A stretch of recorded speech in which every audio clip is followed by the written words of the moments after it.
and welcome to the CCCNews Podcast. I'm Robin, I'm here with the Columbia Gorge Health Council, Rosie, Katie and Julie. Welcome to the show.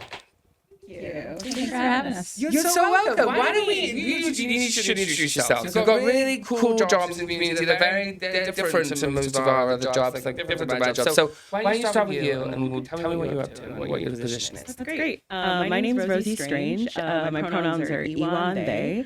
I am the Learning and Cultural Development Manager of the Columbia Gorge Health Council. And I'll pass it off to Katie. I'm Katie Williams, pronouns she, her. I'm the Community Impact Director with the Columbia Gorge Health Council. Cool. Hi, good morning. My name is Julie Becker. I am the Program and Communications Lead for the Bridges to Health program. That's so cool. Thanks so much for being on the show. That's so cool. And so we're here because you folks just got a really cool grant and we're really excited about it. And it's going to have an impact, right? Tell us about the grant. Tell us about the impact you're going to make there. Yeah, we're really excited to announce we're a part of a partnership of regional community health worker programs that will be supporting the Rural Health Transformation Grant and the THW Cares program. We're going to be building some trainings around community health workers and traditional health workers in the state of Oregon. We're really excited to make that announcement and start working on the planning. We've actually been working on this grant piece for, I think, over a year now, meeting with some other regional partners such as like Northeastern Oregon Network, also known as NEON, and ORCHWA, Oregon Community Health Workers Association, to come together to create some more in-depth trainings around supporting people in medical systems, behavioral health systems, and translating all those trainings into Spanish so more people can start accessing that training and supporting people where they need them the most. Yeah.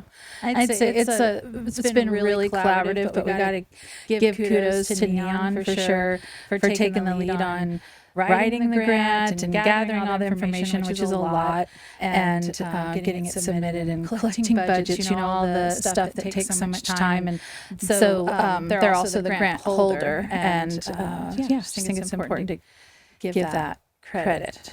So cool. Yeah, we recently posted a posting about receiving the grant on our social media. And so if you want to learn more, definitely a great resource to be able to just look into and see the amazing partners that also receive this grant. That's so cool. So it's like so it's community health worker training, right? So we have, my right understanding, so we have community health workers in our community.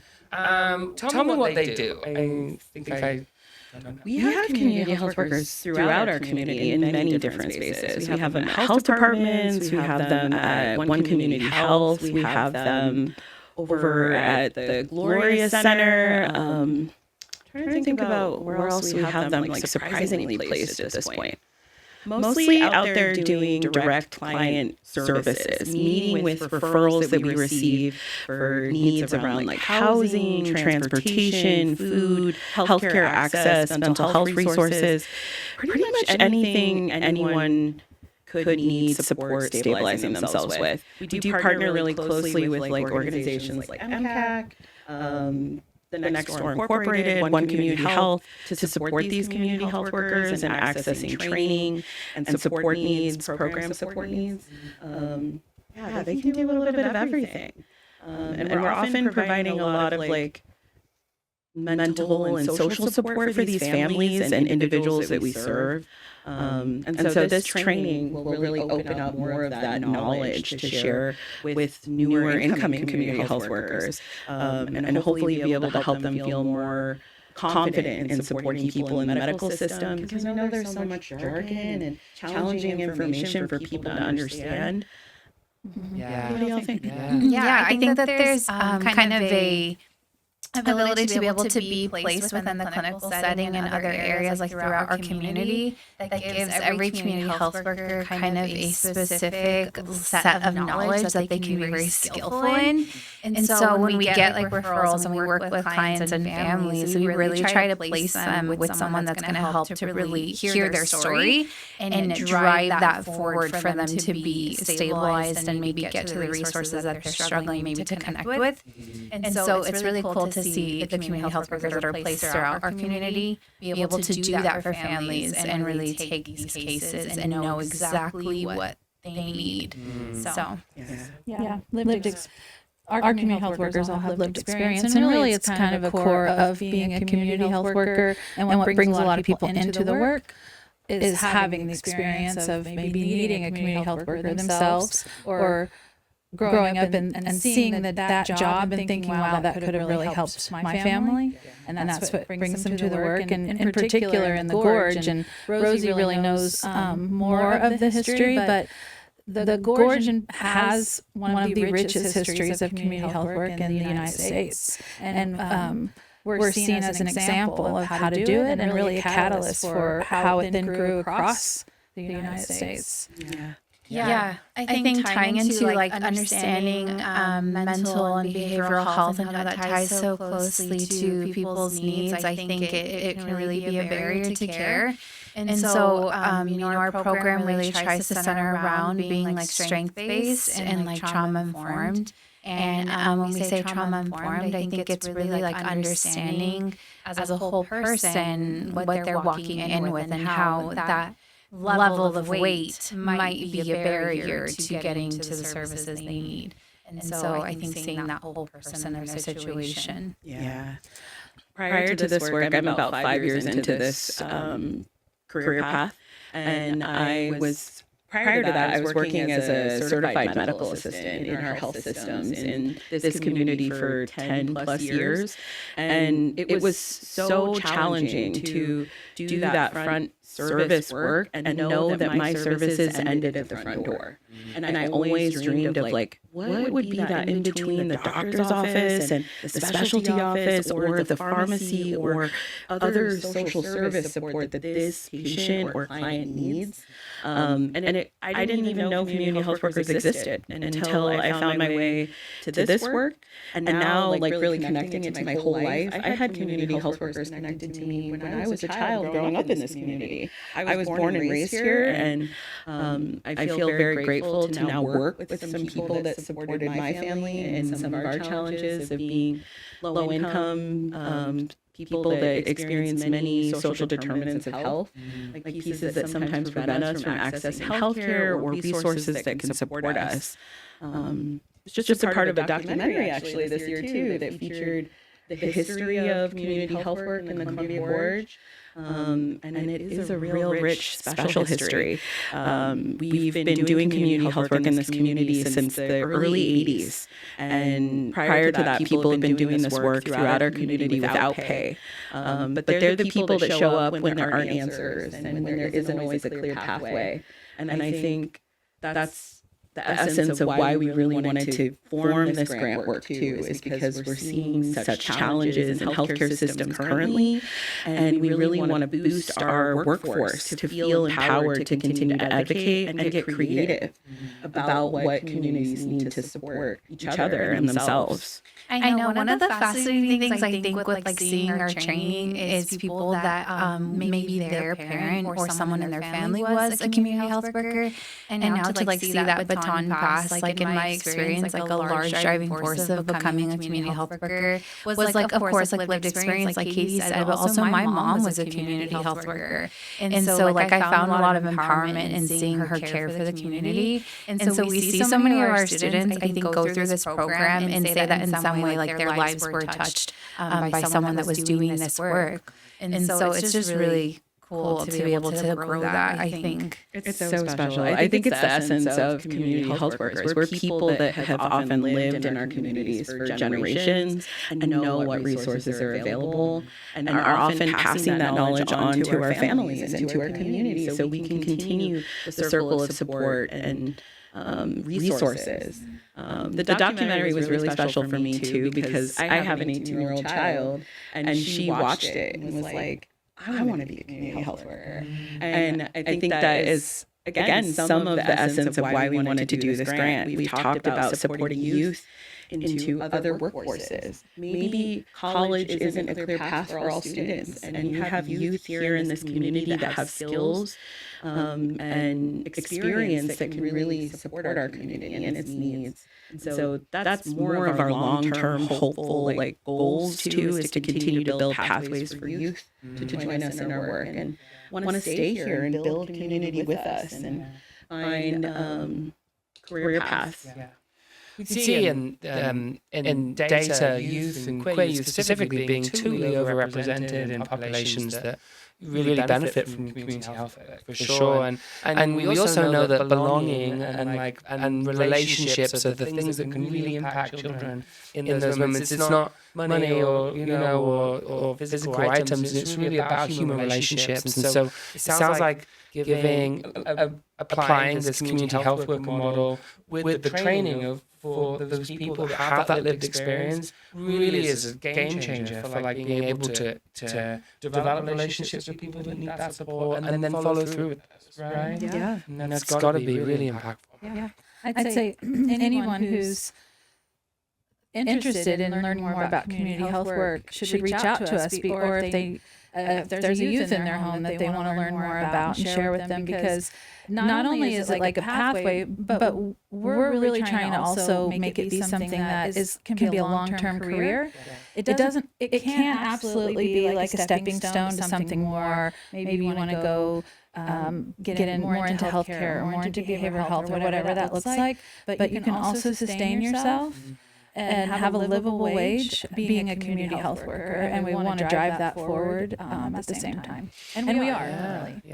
Yeah, I think some of our work, like how we support people post certification right after they have gone through the training, is we do have a collaborative that happens within our region where we really try to continue on the ongoing education that happens and supporting them through different trainings, and also just being a shared hub of resources. I think that a lot of the things that I've learned through this career path has been from my elders and people who have done this for a lot longer than I have. And so I think being in a space with them and just being able to have a conversation and get that level of supervision from them, you learn so much. So we do have another kind of hub that happens post certification that you can continue to learn in. The Columbia Gorge Behavioral Health Consortium, we've had them on here. It's really an amazing group of people. It's so much, and it's such a wonderful opportunity for folks, because you can come in at the GED level and you can get to doctorate, right? You can get to being a doctor. You can get to PhD level on this path, and there's some steps and there's time, and part of this is mentorship, right? Part of these pathways include time being supervised, witnessing the work, right? And it's hard to make those connections when you're trying to move through those things. And so having organizations that put these people together and put folks together can really enable somebody to move through from entry-level community health worker through to doctor, or PhD, or psychologist, or another not long word. Yeah. I mean, it's really special here in the Gorge now doing more regional partnership work. We really recognize other communities don't have what we have. The Mental Health Consortium, the CHW collaborative space, even the way we're wrapping around our CHWs that we serve, and the training opportunities that we provide to people isn't happening in other communities, and people are really proud and honestly a little bit envious at times at the things that we have here in the Gorge for community health workers to support them, especially in finding their way to pathways and career paths that might not otherwise be accessible to them. Do you see this in with a native perspective as well, in a native lens? And how do these two interact from a native point of view? For sure. I think that it interacts in a really special way. We have had some Native people come through the training and have said things like, I didn't ever connect my trauma to the things that impact me as a person. Because this training touches on many different things. It tells you a lot about resources and how to support people accessing resources, how to understand the system, but then also how to meet people where they're at. people with lived trauma, people with systemic oppression that have been sometimes forgotten in these systems, and helping them find a way to advocate for themselves and for the clients they serve. And then also acknowledging it's heavy work. There's a lot of vicarious trauma in serving people that aren't accessing the things they need to care for themselves. I've gone to inling sites where people are living in trailers without windows, without doors. Those things really impact a person to witness. And it really inspires you to feel like you have power in your experience, and you can use that to change other people in our community and support them in finding resources to support themselves too. I think that's been the most special part, is hearing that feedback from natives like me that come from this river and really know that we are deserving of so much more, and dignity, and being able to honor people where they're at and not meet them with shame or fear or embarrassment sometimes, and really honor like a person's dignity. And meeting somebody from a cultural level, same on the Latinx point of view, right? Like, there's a relationship that needs to be built here, and it's easier when you speak similar language, right? Not just the words, but the way that we speak. Right? Yeah, I think one of the things that really stood out to me, like when we were seeing these students go through the community health worker training, which were experiences that obviously were very lived through myself, and I had experienced directly. But, a lot of our students, like having been the translator or navigator for their family as like a 7, 10, 12-year-old, speaking the language and being able to be kind of that mediator between services and like gapping kind of that disparity. I think it's been really cool to see within the Latinx community, especially like Latinos and Mexicanos, like we understand that a lot of us have been doing this work since we were children. Mm-hmm. And so it's really neat to be able to just have that empowerment. I think like Rosie says is the best, like being able to come from a place of already knowing what tools are needed and just knowing how to use them. And so that's really empowering. And I think it's also like we have a huge like Latin and Spanish speaking population here. And so we're just kind of recognizing that work needs to be done and continue to grow. And same with Indigenous populations and Native populations.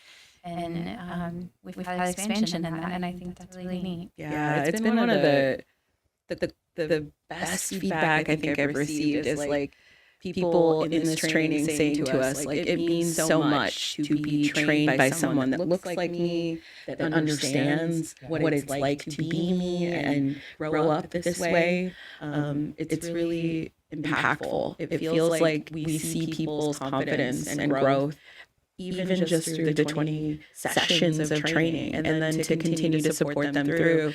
We've watched people come from working in a packing house, never having any kind of like professional work. I've had people say, this is my first graduation I've ever been to. And it's beautiful to witness and really special to keep supporting people through. I think that's something like especially like amongst our staff and who we are really kind of driving this work. Like we are a BIPOC-led org. Mm-hmm. And so we really recognize, I think, that the work is being done within us and through us.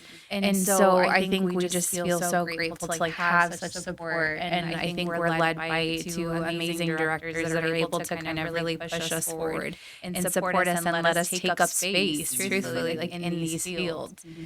Yeah. I've witnessed that for sure. There's directors do that. Don't take up space. It's really cool not to always hear from the directors. It's great. Yeah. Let's take a step back and bring Katie in and talk about how this work is guided, right? So this starts from community feedback, right? Like this start, put me on the straight and narrow here. How do you take that community feedback model and then build these programs from that point of view?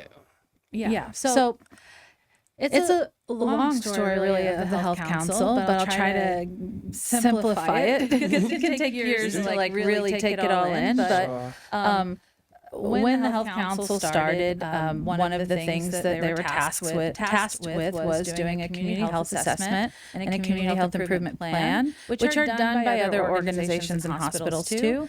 But that was part of our work. And then what comes out of that community health improvement plan is what guides essentially everything that we do, how we collaborate with our partners, whether it's in the clinical, like healthcare space, the behavioral health space, the community space, with consumers themselves who are consumers of Medicaid.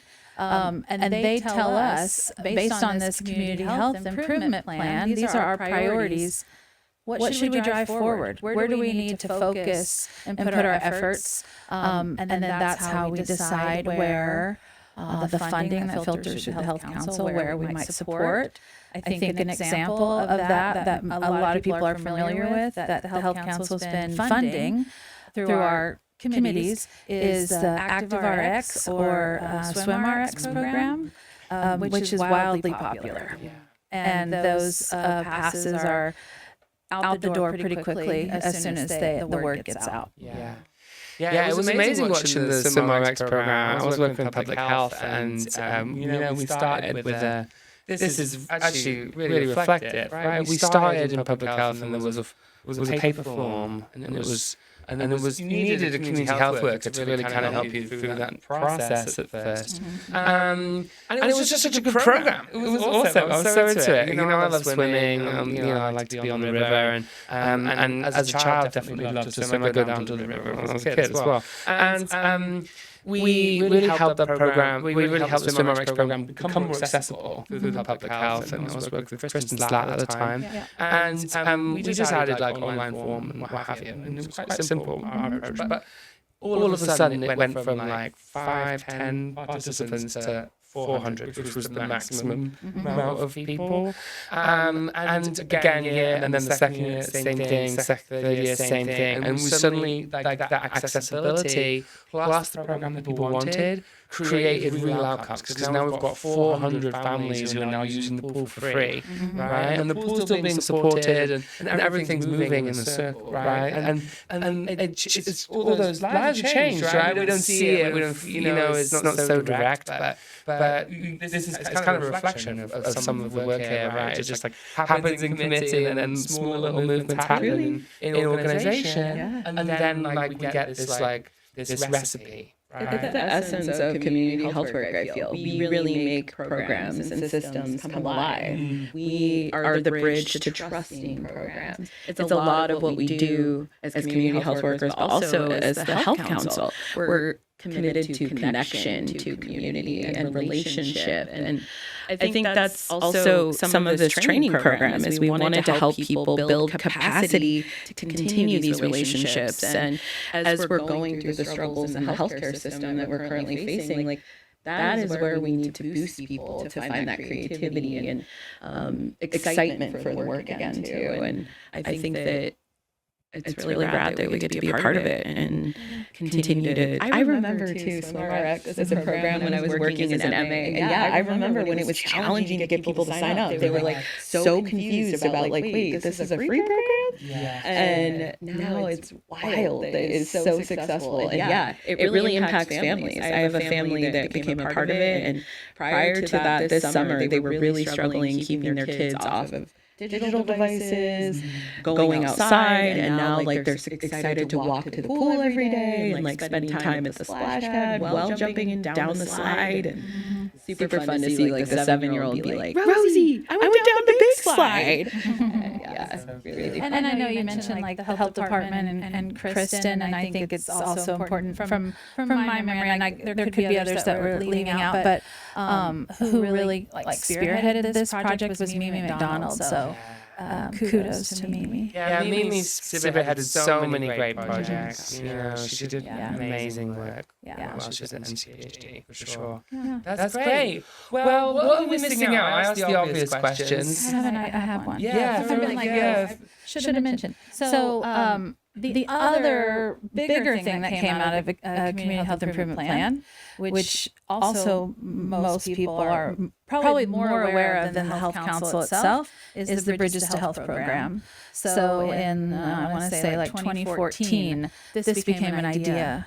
And then we tapped into the pathways model, community hub pathways model, which is evidence-based, and created with community partners what it would look like to successfully take someone that needs a service and doesn't quite know how to access it, how to get there successfully and get your needs met, and how to navigate all those barriers along the way. So really that program is about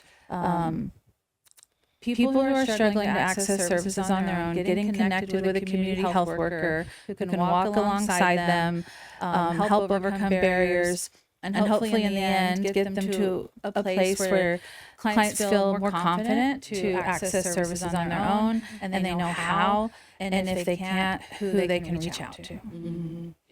Yeah, as I think kind of being a part of this adjacently, having worked and respected, I think a lot of the work that Katie has done in the community, like I think being able to join this and being kind of the newest member of our leadership team, the power and story that comes out of this program, like Bridges to Health or B2H, we call it, it truly is so life-changing for families. And it is like what makes me feel like this work is so rewarding. You see the impact that you have on families. And sometimes it's like immediate. Like sometimes you see that and it's a result and you're like, I did this and I got this family this food card and I got this family, a bus pass. And then there's longer things like housing and the sustainability plan and just understanding like what does that look like for your family. It takes longer, but when you see like the fruits of your labor and you see a family be successful and you've walked with them through that as a community health worker, it is such an indescribable feeling that I think truly, unless you've done it, understand like the impact you have. And it comes from such a place of empathy and love and caring for our community. Yeah. And I feel really lucky to be a part of that. And I think it's, we would, Bridges to Health wouldn't be here where it is today too. I really, I like to, give credit where it's due, right? Like we did, Pacific Source took a really big leap of faith in our program. And funded us and has continued to fund us in a big way as our largest funder.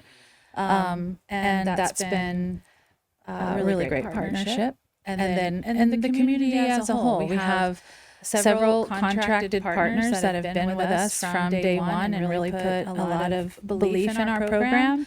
And I don't want to miss any, but I feel like I should mention them, yeah? Sure. Like the Hood River Health Department, Mid-Columbia Housing Authority, Youth Empowerment Shelter, One Community Health, the Next Door.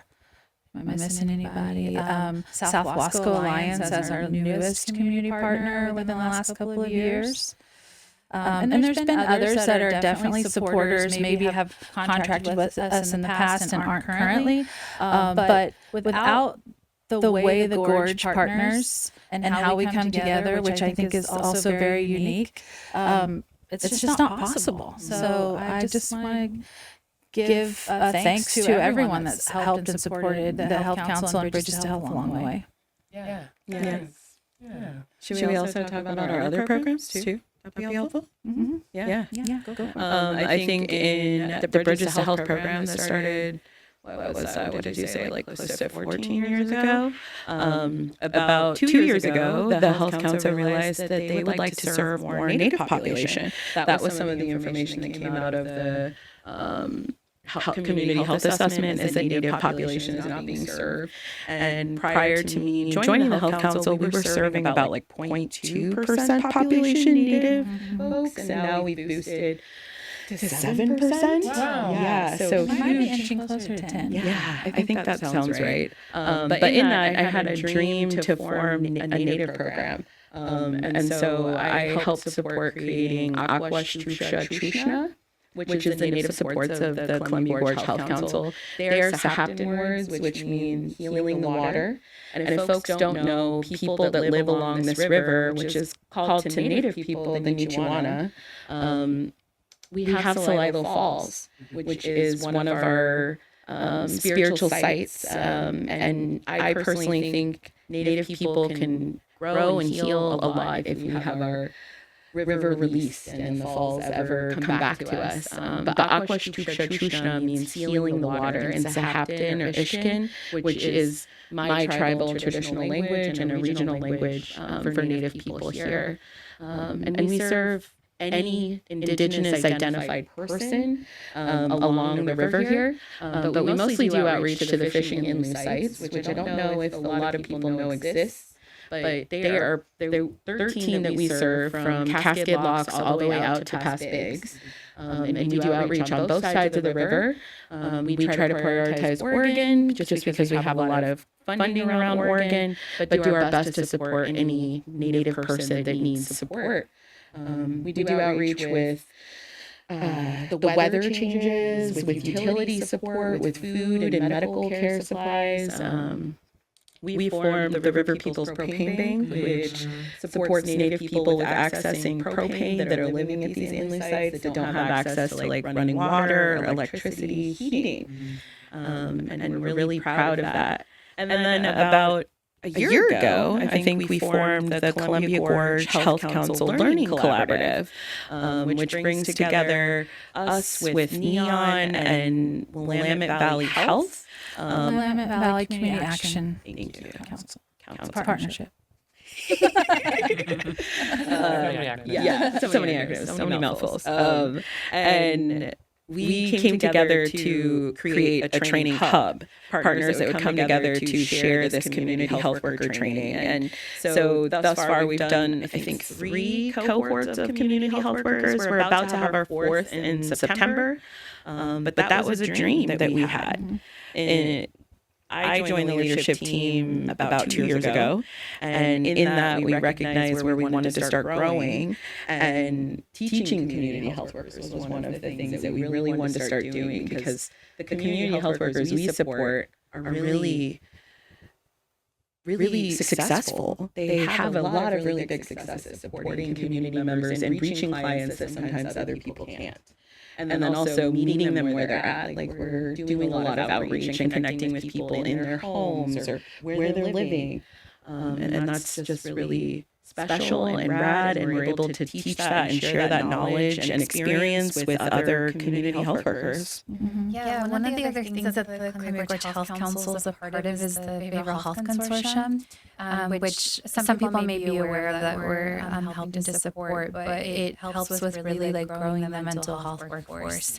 And I think something that we've recognized is we have that workforce. So we have a team of amazing community health workers throughout our region that had they had access to like maybe those opportunities to excel, like they can definitely pursue a path in mental and behavioral health.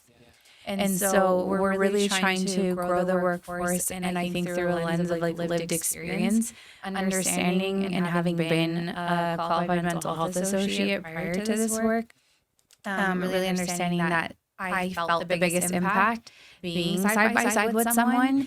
And I think us being able to take that lens of a community health worker, maybe within combination with a qualified mental health associate, if that's the path they choose, those two forces together can really drive some of this work.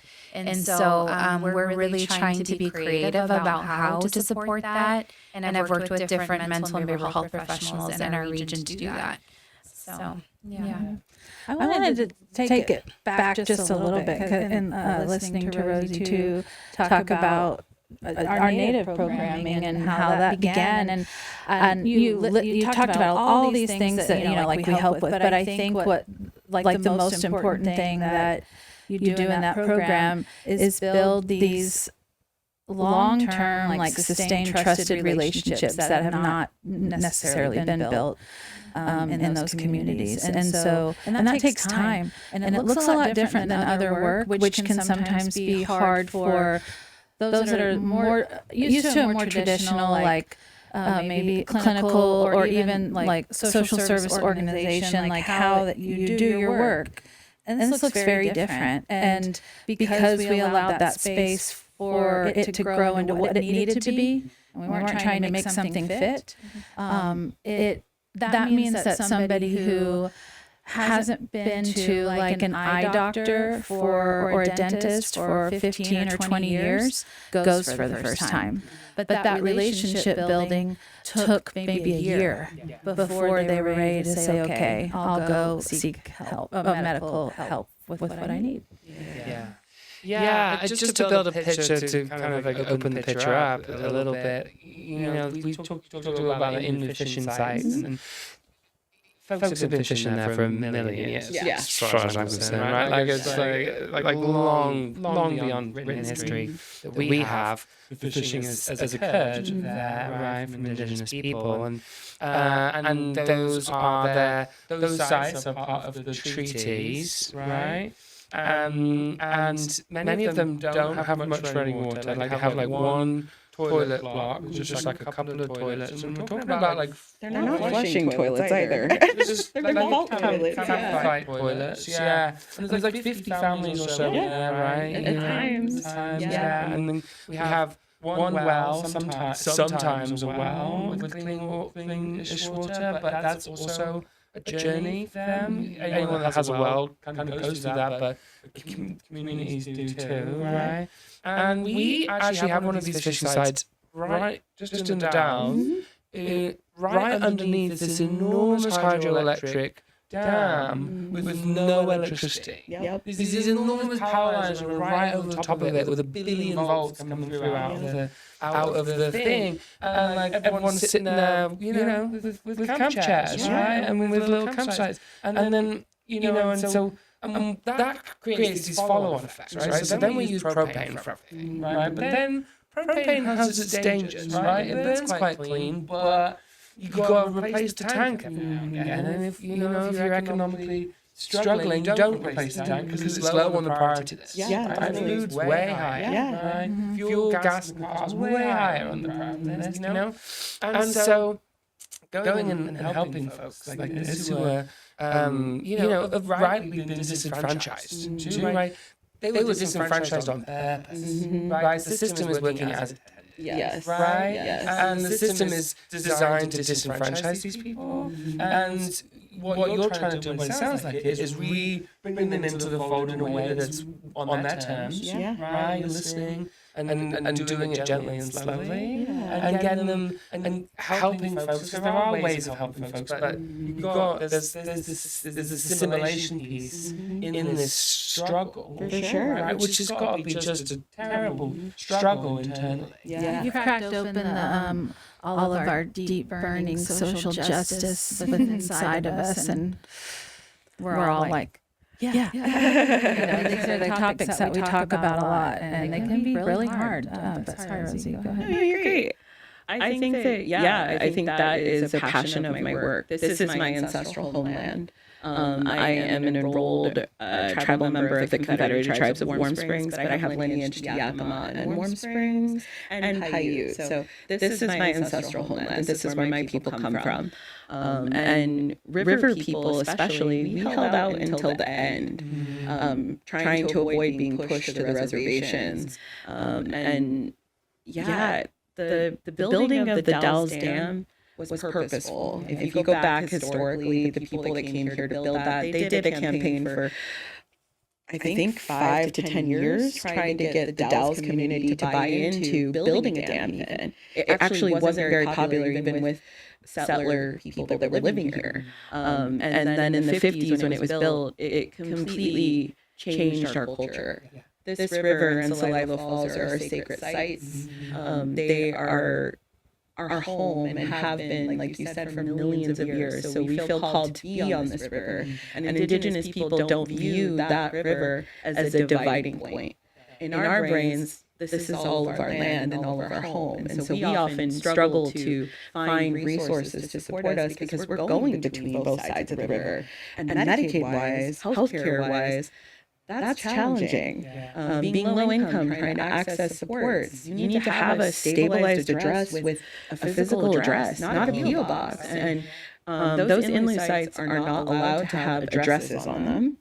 Sometimes emergency services are not supporting those sites. So when a fire happens, a medical emergency, ambulances and fire trucks aren't going there to support people at times.